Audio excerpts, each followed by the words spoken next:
Medical bale ಮೇಲೆ Darshan sir ಹೊರಗಡೆ ಇದ್ದಾರೆ. ನೀವು ಹೊರಗಡೆ ಬಂದಿದ್ದೀರಾ? ಫೋನ್ ಕಾಲ್ ಥ್ರೂ ಏನಾದರೂ ಮಾತಾಡಕ್ಕೆ ಟ್ರೈ ಮಾಡಿದ್ರಾ? ಅಥವಾ ಏನು ಹೊರಗಡೆ ಬಂದ್ಮೇಲೆ ಅಥವಾ ಬಿಗ್ ಬಾಸ್ ಮನೇಲಿದ್ದಾಗ ಯಾವತ್ತಾದ್ರೂ ದರ್ಶನ್ ಸರ್ ಬಗ್ಗೆ ನೀವು ಅಥವಾ ಅನುಷಾ ಕೂತ್ಕೊಂಡು ಮಾತಾಡಿದ್ದುಂಟಾ? ಇಲ್ಲ 100% ಮಾತಾಡಿದ್ದೀವಿ. ದರ್ಶನ್ ಸರ್ ಬಗ್ಗೆ ಏನು ನಡೀತಾ ಇದೆ, ಏನಾಗಿರ್ಬೋದು. ಆಮೇಲೆ ನನ್ನ ಅವ್ರ ಜೊತೆ ಕಳೆದಂಥ ಒಂದು ಸಮಯಗಳೆಲ್ಲ ಅನುಷಾಗ್ ಮಾತಾಡಿದ್ದೀನಿ. ಅದೆಷ್ಟು ಟೆಲಿಕಾಸ್ಟ್ ಆಯಿತು ನಂಗೆ ಗೊತ್ತಿಲ್ಲ, ಬಟ್ ಮಾತಾಡಿದ್ವಿ. ವಾಕ್ ಮಾಡೋವಾಗೆಲ್ಲ ಅದು ಮಾತಾಡಿದ್ವಿ. ಆ್ಯಂಡ್ ಅನುಷಾನು ಶೇರ್ ಮಾಡ್ಕೊಂಡಿದ್ದಾರೆ ಎಲೆಕ್ಷನ್ ಟೈಮಲ್ಲೂ ಅದು ಕ್ಯಾಂಪೇನು ಯಾವ ಥರ ನೋಡಿಕೊಂಡ್ರು, ಯಾವ ಥರ ರೆಸ್ಪೆಕ್ಟ್ ಕೊಡ್ತಾರೆ, ಯಾವ ಥರ ಇದು ಮಾಡ್ತಾರೆ ಅಂತ. ಸೊ ಐ ಥಿಂಕ್ ಕೆಲವೊಂದು ವಿಷಯಗಳನ್ನ ತುಂಬ ಮಾತಾಡಿದ್ದೀವಿ. ನನಗೆಲ್ಲೂ ಒಂಥರ ಅಲ್ಲೂ ಅಷ್ಟೇ, ಅಲ್ಲೂ ಏನು. ಆಮೇಲೆ ಇನ್ನೊಂದು ಟಾಸ್ಕ್ ಒಂದು ಬರುತ್ತೆ, ನಾವು ಬಂದಿದ್ದ ದಾರಿ, ನಾವು ಪಟ್ಟಿರೋ ಕಷ್ಟ, ನಾವು ಇದು ಬಂದಾಗಲೂ ಅದರಲ್ಲೂ ಮಾತಾಡಿದ್ದೀನಿ. ಇವತ್ತು ನಾನು ಬಂದು ನಿಂತ್ಕೊಬೇಕಂದ್ರೆ ಐ ಥಿಂಕ್ ಮುಖ್ಯ ಕಾರಣ ಅವರೇ ಅಂತ. ಸೊ ಐ ಥಿಂಕ್ ಮಾತಾಡಿದ್ದೀನಿ ಅವ್ರ ಬಗ್ಗೆ ಎಲ್ಲ, ತುಂಬ ಮಾತಾಡಿದ್ದೀನಿ. ಆ್ಯಂಡ್ ಎಸ್, ಬಂದಿದ ತಕ್ಷಣ ತಂದೆಯವರು ಹೇಳಿದ್ದು ಮೆಡಿಕಲ್ ಬೇಲ್ ಮೇಲೆ ಆಚೆ ಇದ್ದಾರೆ ಅಂತ. ಖುಷಿ ಆಯಿತು, ಬೇಲ ಮೇಲೆ ಆಚೆ ಬಂದಿದ್ದಾರೆ. ಬಟ್ ಎಲ್ಲೋ ಒಂದು ಕಡೆ ಬೇಜಾರು ಏನಂದರೆ ಬ್ಯಾಕ್ ಪೇನ್ ಅನ್ನೋದು ಅವ್ರಿಗೆ ಮೊದಲಿಂದನೂ ಕಾಡ್ತಿತ್ತು. ನಾವು ತೋಟಕ್ಕೆ ಅವಾಗ ಹೋದಾಗಲೂ ಅವರು ಹಾರ್ಸ್ ರೈಡಿಂಗ್ ಹೋಗಿ ಬಂದಿದ ತಕ್ಷಣ ಅವ್ರಿಗೆ ತುಂಬ ಪೇನ್ ಆಗ್ತಿತ್ತು. ಎಷ್ಟೋ ಒಂದು ವರ್ಷ ಐ ಥಿಂಕ್ ಒಂದು ಹಾರ್ಸ್ ರೈಡಿಂಗೇ ಹೋಗಲಿಲ್ಲ ಅವರು, ಯಾಕಂದರೆ ಬ್ಯಾಕ್ ಪೇನಿಂದ. ಆಮೇಲೆ ಶೂಟಿಂಗ್ ಟೈಮಲ್ಲಿ ನೋಡಿದಾಗ ರೋಪ್ ಶಾಟ್ ಹಾಕಿದಾಗ ಇಮಿಡಿಯೇಟ್ ಅವ್ರು ರೋಡ್ ಬಿಚ್ಚಿದ ತಕ್ಷಣ ಫುಲ್ ಸ್ಪ್ರೇ ಹಾಕೋದು, ಇಲ್ಲೇನೋ ಬಾಂಬ್ ಹಾಕೊಳೋದು, ಅದೆಲ್ಲ ಮಾಡ್ತಿದ್ರು. ಯಾಕಂದರೆ ಅಷ್ಟು ಒಂಥರ ಒಂದು ಹಳೇ ನೋವು. ನಮ್ಮ ತಂದೆಯವ್ರಿಗೂ ಹಂಗೆ ಅದಾಗಿತ್ತು. ಅಶ್ವಮೇಧ ಟೈಮಲ್ಲಿ ಆ ಬಂಡೆ ಮೇಲೆ ಬಿದ್ದು, ಅಶ್ವಮೇಧ ಟೈಮಲ್ಲಿ ಇವಾಗಲೂ ಆ ನೀ ಪೇನ್ ಕಾಡ್ತಾ ಇರುತ್ತೆ ಅವ್ರಿಗೆ. ಸೊ ಇವಾಗಲೂ ಆ ನೀ ಪೇನ್ ಕಾಡ್ತಾ ಇರುತ್ತೆ ಯಾವಾಗಲೂ ಒಂದೊಂದ್ಸಲಿ. ಸೊ ಅವ್ರಿಗೂ ಅದು ಆ ಬ್ಯಾಕ್ ಪೇನ್ ಯಾವಾಗಲೂ ಬರ್ತದೆ. ಅದೊಂದು ನನಗೆ ಬೇಜಾರಾಯಿತು, ಲೈಕ್ ಬಂದ್ಬಿಟ್ಟು ಆಪ್ರೇಷನ್ ಏನಾದರೂ ಮಾಡ್ಕೊಬೇಕು ಅಂತ. 100% ಆಬ್ವಿಯಸ್ಲಿ ಹಳೆ ನಂಬರ್ಗಳು ಯಾವುದೂ ಇಲ್ಲ. ಸೊ ದಿನಕರ್ ಸರ್ನ ರೀಚ್ ಔಟ್ ಮಾಡಿ ಮಾತಾಡಿ ಮೀಟ್ ಮಾಡ್ಬೇಕಂತ ಇದ್ದೀನಿ. ಖಂಡಿತ ಮೀಟ್ ಮಾಡ್ತೀನಿ. ಹಾಗೆ ಇನ್ನು ಒಂದೆರಡು ಕ್ವಶನ್ ಬಿಗ್ ಬಾಸ್ ಬಗ್ಗೆ ಮಾತಾಡೋದಾದ್ರೆ, ಯಾರ ಜೊತೆಗಿನ ಯಾವ ಮೂಮೆಂಟ್ನ ತುಂಬ ಮಿಸ್ ಮಾಡ್ಕೊಳ್ತಾ ಇದ್ದೀರಾ? ಅದು ಹುಡುಗಿಯರಿರಲಿ ಅಥವಾ ಹುಡುಗ ಇರಲಿ.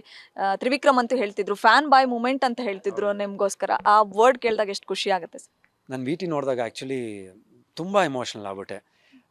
ಶಿಶಿರ್ ನನ್ನ ಬಗ್ಗೆ ಮಾತಾಡೋದು, ಆ್ಯಂಡ್ ತ್ರಿವಿಕ್ರಮ್ ಇದೆ ಫ್ಯಾನ್ ಬಾಯ್ ಮೂಮೆಂಟ್ ಅಂತ ಇದು ಮಾಡಿದಾಗ. ಆಮೇಲೆ ಕೆಲವೊಂದು ಚಪಾತಿ ಮಾಡೋವಾಗ ನಂದು ಅನುಷಾದು ಒಂದಷ್ಟು ವೀಡಿಯೋಸು ಅದೆಲ್ಲ ತುಂಬ ಕ್ಯೂಟ್ ಆಗಿತ್ತು. ಐ ಥಿಂಕ್ ಬಿಗ್ ಬಾಸ್ ಮನೆಯೇ ಮಿಸ್ ಮಾಡ್ಕೊತೀನಿ, ಪ್ರತಿಯೊಬ್ಬರೂ ಮಿಸ್ ಮಾಡ್ಕೊತೀನಿ. ಆ್ಯಂಡ್ ಐ ಥಿಂಕ್ ಎಲ್ಲರೂ ತುಂಬ ನ್ಯಾಚುರಲಾಗಿ ನನ್ನ ಇಷ್ಟಪಡ್ತಿದ್ರು ಅಂತ ನಂಗೆ ಅನಿಸುತ್ತೆ. ಯಾರೂ ಫೇಕ್ ಮಾಡಲಿಲ್ಲ. ಯಾರೂ ತ್ರಿವಿಕ್ರಮ್ ಆಗಿರ್ಬೋದು, ಭವ್ಯ ಆಗಿರ್ಬೋದು. ಭವ್ಯನೂ ಅಷ್ಟೇ, ನಾವು ಜಿಮ್ಮೆಲ್ಲ ಮಾಡೋವಾಗ ನಾನು ಹೊರಗೆ ಬಂದಾಗ ಜಿಮ್ದು ಡಂಬಲ್ಸ್ ಮುಟ್ಕೊಂಡು ಆಚೆ ಬಂದೆ. ಯಾಕಂದರೆ ಅದು ಒಂದು ಕಲಿತೆ. ಬರೀ ಒಂದು ಮಲ್ಟಿ ಜಿಮ್ಮಲ್ಲಿ ಜಿಮ್ ಮಾಡೋದು ದೊಡ್ಡದಲ್ಲ, ಇರೋದ್ರಲ್ಲೂ ಜಿಮ್ ಮಾಡೋದು, ಇರೋದ್ರಲ್ಲೂ ಕಾಪಾಡ್ಕೊಳೋದು ಆರೋಗ್ಯನ, ಆ ಜಿಮ್ ನನಗೆ ತೋರಿಸ್ತು.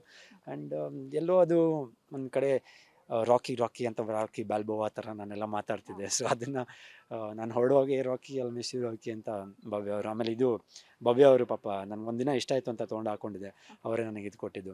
ತ್ರಿವಿಕ್ರಮನ್ ಜಾಕೆಟ್ ಕೊಟ್ಟಿದ್ದಾರೆ, ಅದು ಇನ್ನೊಂದು ಇಂಟರ್ವ್ಯೂಲ್ಲಿ ಅದು ಹಾಕ್ಕೊಂಡಿದ್ದೆ. ಸೊ ಎಲ್ಲ ಐ ಥಿಂಕ್ ಪ್ರತಿಯೊಬ್ಬರನ್ನೂ ಐ ಥಿಂಕ್ ಮಿಸ್ ಮಾಡ್ಕೊತೀನಿ. 100% ಬಿಗ್ ಬಾಸ್ ಮನೇನ ಮಿಸ್ ಮಾಡ್ಕೊತೀನಿ.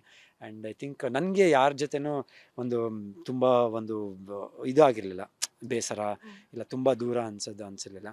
ಫಾರ್ಮಲಾಗಿ ಇದ್ದಿದ್ದು ಮೋಸ್ಟ್ಲಿ ಮೋಕ್ಷಿತಾ ಅವ್ರ ಜೊತೆ. ಆಮೇಲೆ ಮೋಕ್ಷಿತಾ ಅವ್ರ ಜೊತೆ ಒಂದು ಡ್ಯಾನ್ಸ್ ಎಲ್ಲ ಮಾಡಿರ್ತೀನಿ, ಆ ಫೋಟೋಸ್ ಎಲ್ಲ ಬಂದು ಅದೆಷ್ಟು ಕ್ಯೂಟ್ ಆಗಿದೆ ಅಂತ ನನಗೆ ಗೊತ್ತಿರಲಿಲ್ಲ, ಅಷ್ಟು ಚೆನ್ನಾಗಿ ತೋರಿಸಿದ್ದಾರೆ.